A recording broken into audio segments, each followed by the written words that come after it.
بسم اللہ الرحمن الرحیم۔ جمادی الثانی حضرت ابوبکر صدیق رضی اللہ تعالیٰ عنہ کا مہینہ ہے، اور اسی سے ریلیٹڈ جو ایک سیریز شروع کی ہے، آج اس کی دوسری ویڈیو ہے، سیکنڈ ایپیسوڈ ہے، اور کوشش ہے کہ ان ویڈیوز کے اندر جتنی زیادہ ہو سکے حضرت ابوبکر صدیق رضی اللہ تعالیٰ عنہ کی لائف کے بارے میں آپ لوگوں کو بتا سکوں، اور جو تھوڑے بہت ڈاؤٹس ہیں لوگوں کے ذہنوں میں، دلوں میں، وہ بھی سارے کلیئر ہو سکیں۔ اللہ تعالیٰ قرآن میں فرماتا ہے وَسَيُجَنَّبُهُ الْأَتْقَى الَّذِي يُؤْتِي مَالَهُ يَتَزَكَّى وَمَا لِأَحَدٍ عِندَهُ مِن نِعْمَةٍ تُجْزَى إِلَّا ابْتِغَاءَ وَجْهِ رَبِّ الْأَعْلَى وَلَسَوْفَ يَرْضَى۔ یہ آیات جو ہے نا، یہ حضرت ابوبکر صدیق رضی اللہ تعالیٰ عنہ کے بارے میں اللہ تعالیٰ نے نازل فرمائی ہیں۔ کل کی جو ویڈیو گزری تھی اس کے اندر میں نے آپ لوگوں کو بتایا تھا ان کے نسب کے بارے میں، ان کے والد کا نام حضرت ابو بکر کا نام، ان کا اصل نام کیا تھا، کنیت کیا تھی، ان کی والدہ کا نام کیا تھا، ان کی کنیت کیا تھی، ان کے بچوں کے نام کیا تھے، ٹھیک ہے، کس قبیلے سے تھے، قریشی قبیلے سے تھے، حضرت ابراہیم علیہ السلام نے دعا مانگی تھی، انہی سے پھر وہ قبیلے نکلے، شاخیں نکلی تھیں، وہ ساری چیزیں جو ہیں وہ کل کی ویڈیو میں نے آپ لوگوں کو بتا دیا تھا۔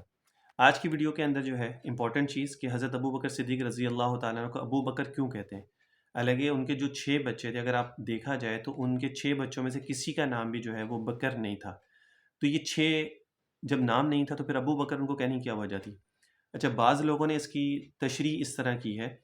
کہ بکر کا مطلب ہوتا ہے صبح، ٹھیک ہے،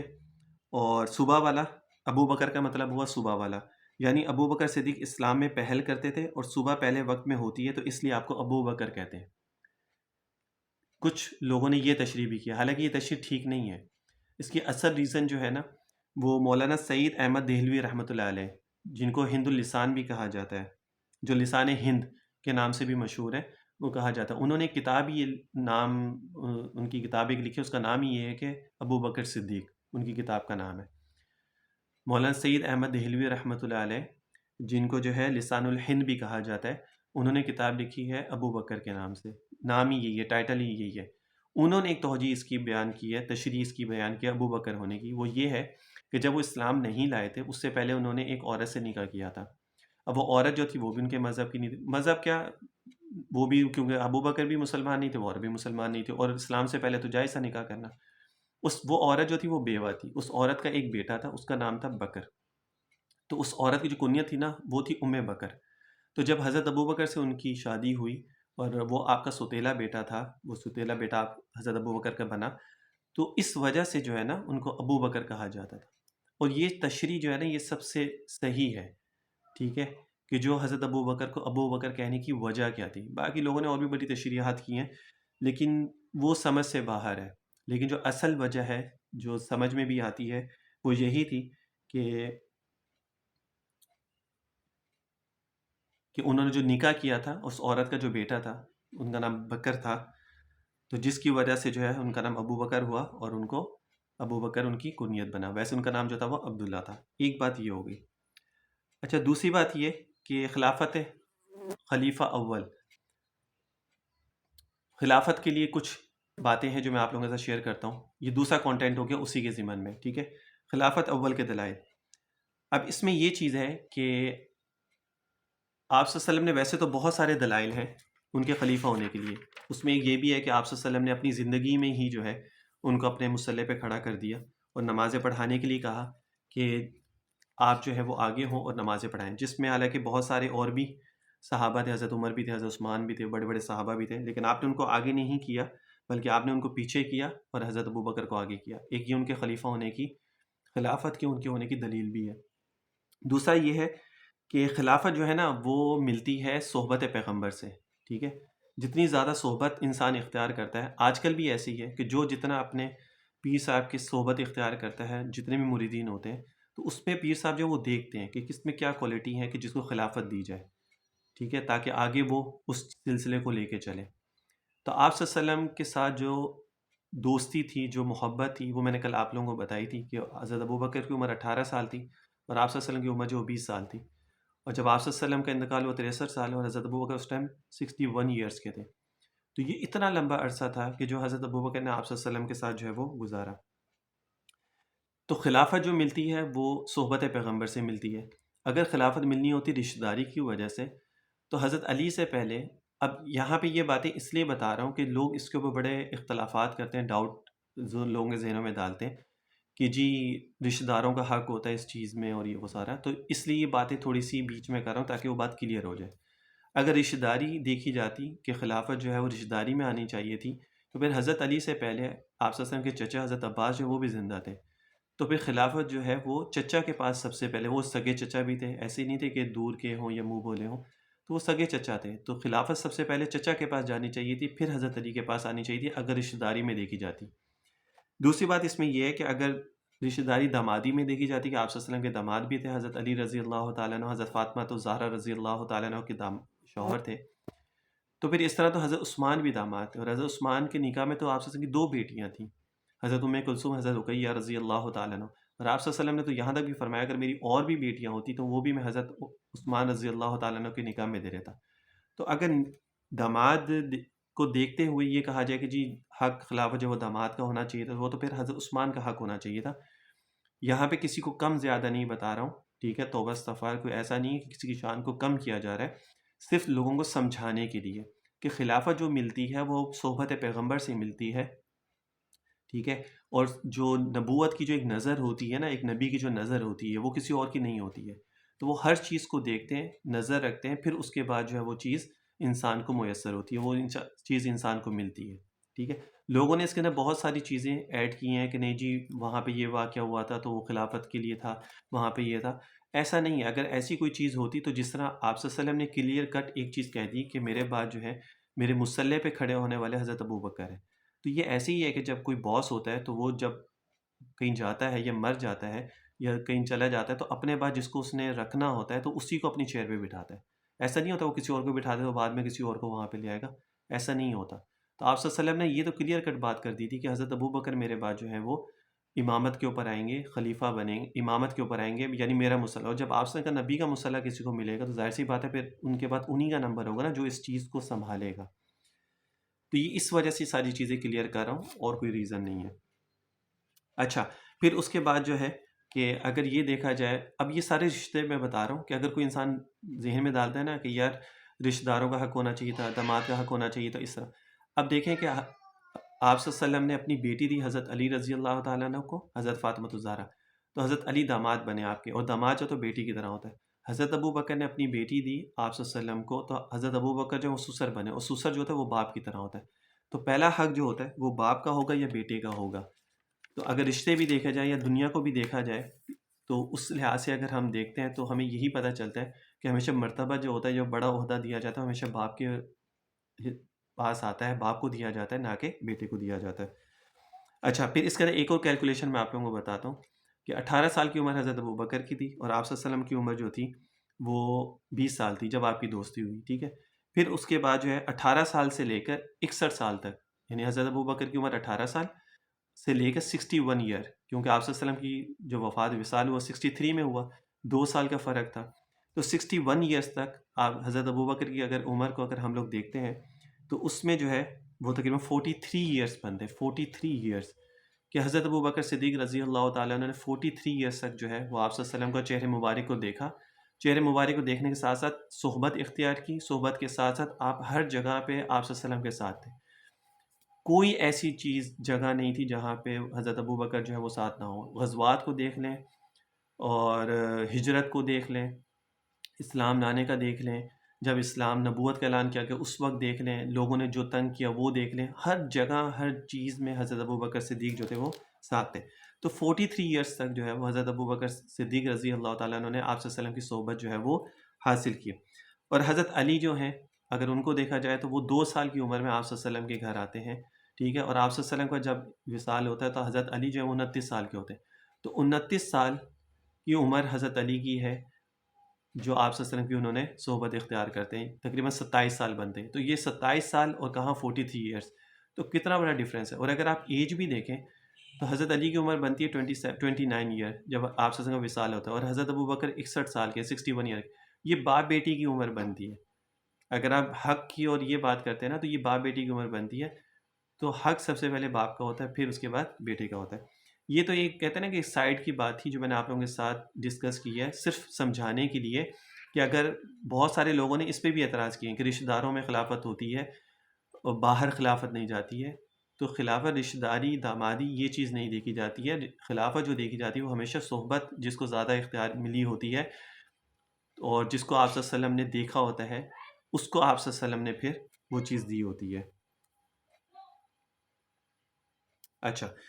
یہ تو ہو گیا کہ آپ صلی اللہ علیہ وسلم نے کہ نبوت کے اوپر دلائل جو تھے وہ میں نے آپ لوگوں کو بتا دی ہیں. اچھا، اس کے بعد جو ہے جو تیسرا کانٹینٹ اس کے اوپر ہوتا ہے وہ ہے کہ آپ صلی اللہ علیہ وسلم کا اعلان نبوت، کہ آپ صلی اللہ علیہ وسلم نے اعلان نبوت جو ہے وہ کب کیا اور کیسے کیا. آپ صلی اللہ علیہ وسلم نے جس دن اعلان نبوت فرمایا تو کچھ عرصے کے بعد آیت نازل ہوئی، وَأَنذِرْ عَشِيرَتَكَ الْأَقْرَبِينَ. جب آپ نے نبوت کا اعلان کیا اس کے کچھ عرصے بعد آیت نازل ہوتی، وَأَنذِرْ عَشِيرَتَكَ الْأَقْرَبِينَ. جس وقت آپ پر وحی آئی اس وقت تک یہ اعلان نہیں آیا تھا کہ لوگوں کے پاس جا کر پیغام پہنچائیں. ٹھیک ہے، اس وقت تک یہ حکم نہیں آیا تھا. 3 سال فطرت وحی کا زمانہ رہا. 3 سال کے بعد یہ آیت اتری ہے، وَأَنذِرْ عَشِيرَتَكَ الْأَقْرَبِينَ. اپنے رشتہ داروں کو بلاؤ اور بلا کر ان کو اللہ تعالیٰ کا دین پہنچاؤ. یعنی جو اصل مقصد تھا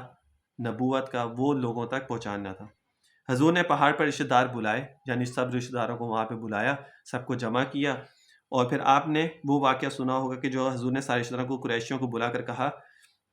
کہ تم نے مجھے سچا یا جھوٹا پایا. یعنی آپ صلی اللہ علیہ وسلم جب پہاڑ پہ فاران کی چوٹی پہ چڑھے نا تو وہاں پہ آپ نے سب کو بلایا، بلا کر کہا کہ تم نے مجھے سچا پایا یا جھوٹا پایا. تو سب نے کہا کہ جی ہم نے تو آپ کو ہمیشہ سچا پایا ہے، ہم نے تو آپ کو کبھی جھوٹا نہیں پایا، آپ تو صادق اور امین ہے، ہم تو اپنی امانتیں وغیرہ جو ہے وہ آپ صلی اللہ علیہ وسلم کے پاس رکھواتے ہیں. تو اے پیغمبر تیری رائے سے اختلاف ہو سکتا ہے،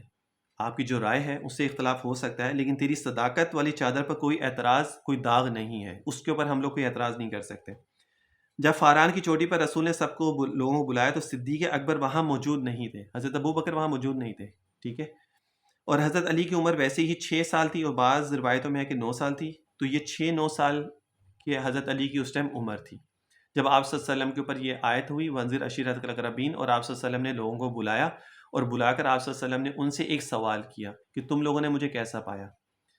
تو آپ لوگوں نے کہا کہ جی آپ تو صادق اور امین ہیں، سچے ہیں، ہمیں آپ سے کوئی بھی اعتراض نہیں ہے اور آپ جو بات کہتے ہیں وہ ہمیشہ سچ کہتے ہیں. اچھا، پھر اس کے بعد جو ہے آپ صلی اللہ علیہ وسلم پر جب لوگوں کو بلایا تو انہوں نے آپ صلی اللہ علیہ وسلم کو پتھر مارنا شروع کر دیے. جب آپ نے اصل بات بولی نا کہ ایک اللہ کو ماننا شروع کر دو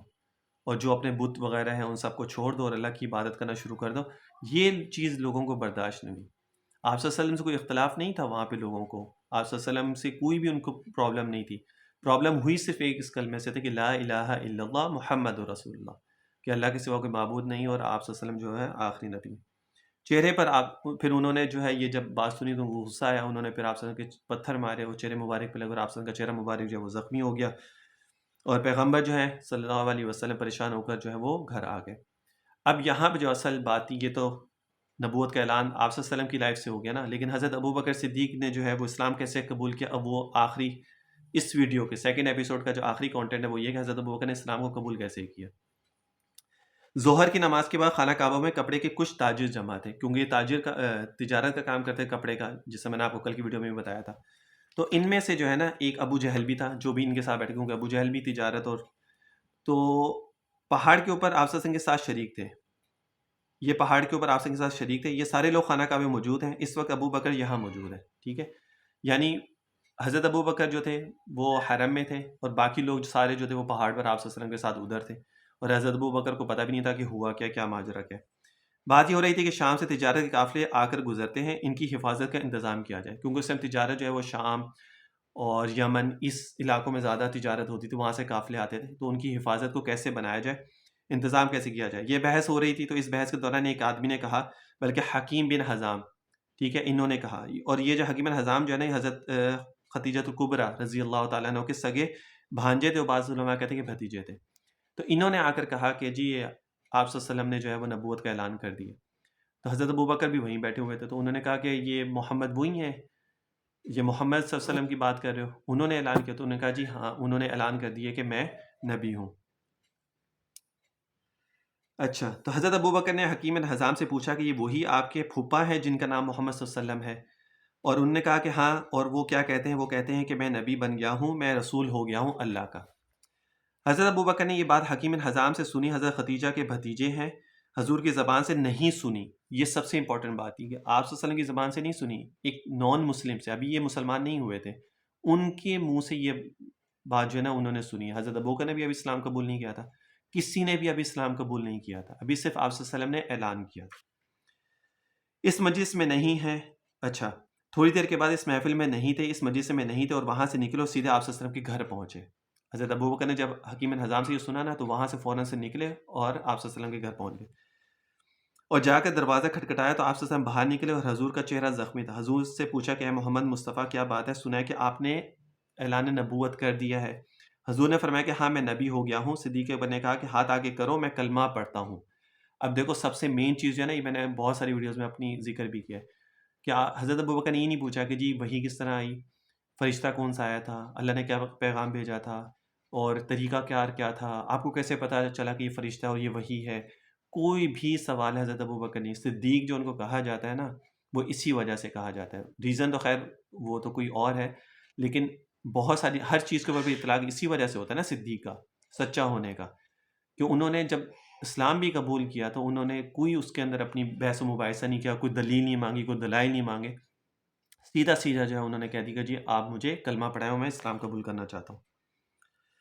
یہ حضرت ابوبکر صدیق کے ایمان کا واقعہ جو میں نے آپ لوگوں کو ذکر فرمایا۔ اچھا، ابھی تک پورے عرب میں کسی شخص نے نبی کا کلمہ نہیں پڑھا تھا۔ میرے پیغمبر زخمی چہرے کے ساتھ پتھر کھا کر اپنے چہرے سے خون کے قطرے بہا کر بیٹھے ہیں، اور حضرت ابوبکر دروازہ کھٹکھٹاتے ہیں، ان کو بھلاتے ہیں اور اسلام قبول کر لیتے۔ یہ ہیں اسلام کے پہلے مسلمان جنہوں نے اسلام قبول کیا، حضرت ابوبکر صدیق رضی اللہ تعالی عنہ، مردوں کے اندر جنہوں نے سب سے پہلے اسلام قبول کیا۔ عورتوں میں حضرت خدیجہ رضی اللہ تعالیٰ عنہ نے اسلام قبول کیا، بچوں میں حضرت علی رضی اللہ تعالیٰ عنہ نے، اور غلاموں میں حضرت زید رضی اللہ تعالیٰ عنہ نے اسلام قبول کیا۔ یہ واقعہ تھا حضرت ابوبکر صدیق رضی اللہ کا اسلام قبول کرنے کا۔ تو یہ 3-4 کانٹینٹ آج کے ہو گئے۔ ابوبکر کو ابوبکر کیوں کہتے ہیں، انشاءاللہ آپ لوگوں کو وہ بھی پتہ چل گیا کہ اس کی صحیح ریزن کیا تھی۔ پھر اس کے بعد نبوت کے دلائل، کہ خلافت کس کو ملنی چاہیے، خلافت کے دلائل، ٹھیک ہے نا، اگر رشتہ داری ہے یا دامادی ہے یا کچھ اور ہے، لیکن اس میں کچھ بھی معنی نہیں رکھتی، صرف اس میں جو معنی رکھتی ہے وہ پیغمبر کی صحبت ہے، جو حضرت ابوبکر رضی اللہ تعالیٰ عنہ کو سب سے زیادہ ملی، اور انہوں نے خود نہیں کہا کہ آپ مجھے مصلی پہ کھڑا کریں، نبی نے خود ان سے کہا کہ آپ آ کے کھڑے ہوں اور نماز کو پڑھائیں۔ اور پھر اس کے بعد حضرت ابوبکر نے اسلام کیسے قبول کیا وہ میں نے آپ لوگوں کو بتایا۔ نیکسٹ ایپیسوڈ میں کیا کیا تکلیفیں ہوئیں، آگے کیا پریشانیاں آئیں، کیا مشکلات آئیں، تو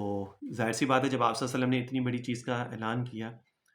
نبوت کا اعلان کیا، تو ظاہر سی بات ہے جو قریشی وہاں پہ جو کافر لوگ تھے وہ اتنی آرام سے تو بیٹھنے والے نہیں تھے،